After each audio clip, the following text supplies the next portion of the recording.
Bismillahirrahmanirrahim. Assalamu alaikum students. I am your teacher Miss Farha Jameel. I hope you all are fine. Our last topic was early problems of Pakistan and we have done 4 headings of this topic. Now we are going to start the 5th heading, Division of Army. यानी फ़ौज की तकसीम. बच्चों सब continent की partition के बाद अब ये ज़रूरी हो गया था कि दोनों नए ममालिक के दरमियान यानी इंडिया और पाकिस्तान के दरमियान फ़ौजी असासों की तकसीम होनी बहुत ज़रूरी है और ये तकसीम प्रोपोर्शनली यानी तनासुब के मुताबिक होनी चाहिए. लेकिन बच्चों इस मामले में भी पाकिस्तान के साथ इंसाफ से काम नहीं लिया गया. भारत पाकिस्तान को शुरू से ही कमज़ोर रखना चाहता था ताकि वो भारत का हिस्सा बनने पर मजबूर हो जाए और तकसीम से पहले यूनाइटेड इंडिया के कमांडर भी ये चाहते थे कि फ़ौज को बांटा ना जाए और इन्हें एक ही कमांडर के मातहत रखा जाए. लेकिन बच्चों मुस्लिम लीग ने इनके इस मौक़िफ़ को तस्लीम ना किया और बहुत इसरार करने के बाद वसाइल और असासों दोनों को दोनों ममालिक में तकसीम करने का फ़ैसला किया गया. और बच्चों बरतानवी हुकूमत को भी ये मुतालबा मानना पड़ा कि भारत और पाकिस्तान दोनों में फ़ौजी असासे बिलतरतीब तकसीम होने चाहिए. प्रोपोर्शनली यानी तनासुब के लिहाज से इंडिया के पास 64% और पाकिस्तान के पास 36% फ़ौजी असासे तकसीम होकर आने चाहिए थे. इसके अलावा बच्चों यूनाइटेड इंडिया में जो आर्डनेंस फैक्ट्रीज़ काम कर रही थी उनमें से एक भी ऐसी नहीं थी जो पाकिस्तान को इलाके मिले थे उसमें आती हो. बच्चों आर्डनेंस फैक्ट्रीज़ वो होती हैं जहाँ असला वगैरह तैयार किया जाता है या फिर जंग वगैरह का सामान मशीनरीज़ वगैरह तैयार की जाती हैं. लेकिन बच्चों भारत ऑर्डिनेंस फैक्ट्रीज़ तो क्या उसका एक पुर्जा भी पाकिस्तान को देने के लिए तैयार नहीं था. काफ़ी तकरार के बाद ये तय पाया गया कि ऑर्डिनेंस फैक्ट्री के अलावा यानी इस फैक्ट्री के हवाले से पाकिस्तान को 60 मिलियन रुपए दे दिए जाएंगे ताकि वो अपनी ऑर्डिनेंस फैक्ट्री कायम कर सके. लेकिन बच्चों आम फ़ौजी तकसीम के हवाले से जो फार्मूला बनाया गया हुकूमत हिंद ने यानी इंडियन गवर्नमेंट ने उसे भी मुस्तरद कर दिया जिससे हालात और मज़ीद पेचीदा हो गए और यूँ पाकिस्तान अपने जायज़ हिस्से से भी महरूम हो गया. तो बच्चों फ़ौज के हवाले से भी पाकिस्तान को अपने इब्तदाई दौर में इन मुश्किलात का सामना करना पड़ा. हमारी 6th हेडिंग है द रिवर वाटर इशू यानी दरियाई पानी का मसला. अब बच्चों तकसीमें बरे सग़ीर ने दरियाओं के कुदरती बहाव पर भी असर डाला. बच्चों इंटरनेशनल लॉ के मुताबिक यानी बैनुल अक़वामी कानून के मुताबिक दरिया का कुदरती रास्ता बरकरार रखा जाता है और जिन 2 या ज़्यादा ममालिक से दरिया गुज़रता है वो इसके पानी से मुस्तफ़ीद होते हैं और किसी मुल्क के पास ये इख्तियार नहीं होता कि दरिया के रुख को बदल कर किसी दूसरे मुल्क को आबी वसीले से महरूम कर सके.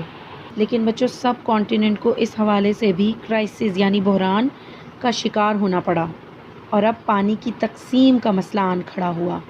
बच्चों पाकिस्तान के सूबों यानी पंजाब और सिंध को दरियाए सिंध, रिवर इंडस और उसके मौवन दरिया झेलम, चनाब, रावी, सतलज और ब्यास वगैरह सैराब करते रहे हैं. अब बच्चों पाकिस्तान में एक पंजाब और एक भारत में पंजाब, तो पंजाब 2 हिस्सों में तकसीम हुआ तो दरियाओं की भी तकसीम अमल में आ गई और रावी, सतलज और ब्यास भारत की सरजमीन से गुजरकर पाकिस्तान में दाखिल होते हैं. तो बच्चों भारत ने अप्रैल 1948 में वेस्ट पंजाब से यानी मगरबी पंजाब से आने वाले पानी का रास्ता भी रोक लिया. तो बच्चों इंडिया के इस एक्ट से, इस स्टेप से पंजाब और सिंध की मईशत यानी इकॉनमी डिस्ट्रॉय हो जाती क्योंकि बच्चों इन इलाकों में फसलों को इरिगेट करने के लिए यकीनी ज़रिया सिर्फ दरिया ही थे. और बच्चों यहाँ पर एक बहुत बड़ी ज़्यादती सर रेडक्लिफ की सरबराही में बनने वाले इस बाउंड्री कमीशन ने की और उसने सरहद का तयन करते वक्त अक्सर हेडवर्क्स मुस्लिम अक्सरियती इलाकों में होने के बावजूद भारत के हवाले कर दिए और ये साजिश पाकिस्तान की एग्रीकल्चर यानी ज़राअत और मईशत यानी इकॉनमी की तबाही का सबब बन सकती थी. तो बच्चों जब भारत ने दरियाए सतलज पर डैम बनाने का फ़ैसला किया तो पाकिस्तान ने सख्त एहतजाज किया और इंटरनेशनल कम्युनिटी यानी आलमी बिरादरी को अपने मसले से आगाह किया. اور اس طرح ورلڈ بینک یعنی عالمی بینک کی مدد سے دونوں ممالک کے درمیان 1960 میں ایک سنتاس معاہدہ طے پایا، اسے واٹر ٹریٹی کہتے ہیں۔ بچوں اس معاہدے میں کیا طے پایا گیا کہ 3 دریا راوی، ستلج اور بیاس یہ بھارت کا حق مان لیے گئے اور دوسرے 3 دریا سندھ، جہلم اور چناب ان کو پاکستان کو سونپ دیا گیا۔ تو بچوں اس طرح پاکستان کو اپنے ابتدائی دور میں قدرتی وسائل کے حوالے سے بھی مسئلے درپیش آئے۔ بچوں ہماری 7th ہیڈنگ ہے ایشو آف اسٹیٹس یعنی ریاستوں کا تنازع۔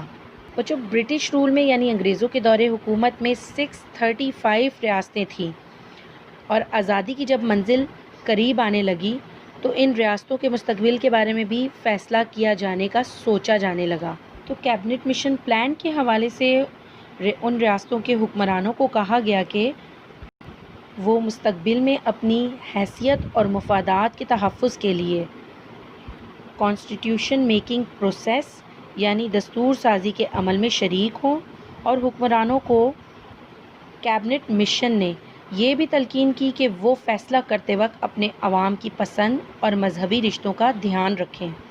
اور اس طرح سے حکومت برطانیہ نے یعنی برٹش گورنمنٹ نے 20 فروری 1947 کو انڈیا اور انڈین ریاستوں پر اپنا کنٹرول اٹھا لینے کا اعلان کیا، اور اسی اعلان کے تحت ریاستوں نے بھارت یا پاکستان سے وابستہ ہونے کا فیصلہ کر لیا۔ یعنی جو پاکستان کے ساتھ جانا چاہتے تھے انہوں نے فیصلہ کر دیا کہ ہم پاکستان کے ساتھ جائیں گے، اور جو انڈیا کے ساتھ رہنا چاہتے تھے انہوں نے یہ فیصلہ کر لیا کہ ہم انڈیا کے ساتھ رہیں گے۔ لیکن ہوا کیا؟ ریاست حیدرآباد، دکن، جونا گڑھ، منوادر اور ریاست جموں کشمیر کی طرف سے کوئی قدم فوری طور پر نہ اٹھایا گیا۔ ان ریاستوں پر بھارتی افواج نے فوج کشی کر کے قبضہ کر لیا، جس سے پاکستان کی مشکلات میں اضافہ ہوا۔ بچوں یہ تھی پاکستان کی وہ ابتدائی مشکلات، نہ صرف جس سے پاکستان نے مقابلہ کیا بلکہ اپنی محنت، ہمت اور جدوجہد کے ساتھ ان مسائل پر قابو پانے کی بھرپور کوشش کی۔ تو بچوں یہاں پر ہمارا یہ topic early problems of Pakistan complete ہوتا ہے۔ اب بچوں بورڈ کے حوالے سے دیکھا جائے تو لانگ کوشچن میں آپ کا یہ کوشچن آ سکتا ہے، describe early problems of Pakistan. تو آپ نے اس ٹاپک کو اچھی طرح سے یاد کرنا ہے، اس کی تمام ہیڈنگز کو اچھی طرح سے یاد کر لیجئے۔ اپنا بہت خیال رکھیے گا۔ اللہ حافظ۔